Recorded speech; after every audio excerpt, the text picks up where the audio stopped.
নমস্কার সবাইকে, আমি পল্লব।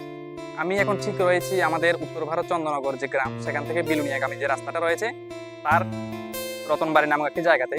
এখানে অর্থাৎ আমাদের গ্রামে গত কয়েকদিন ধরে বৃষ্টির কারণে ঠিক আমাদের গ্রামের এই জায়গাটাতে একটা বড় গর্ত হয়ে গেছে। এই গর্তটার মধ্যে যে কোনো সময় একটা বড় দুর্ঘটনা ঘটে যেতে পারে।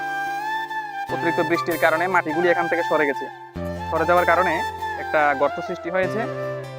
তো এই গর্তের মধ্যে যে কোনো সময় একটা দুর্ঘটনা ঘটে যেতে পারে। তো আমি অনুরোধ করব, যারা উত্তর ভারত থেকে বিলুনিয়া যায় তারা যেন রাস্তার বাম দিকে ঘেঁষে না যায়, ডান দিক করে যায়। আর ওদিক থেকে যারা আসে তারা যাতে ঠিক অপোজিটে অর্থাৎ বাম দিক করে যায়, ওদিক থেকে আসতে ডান দিকে না আসে।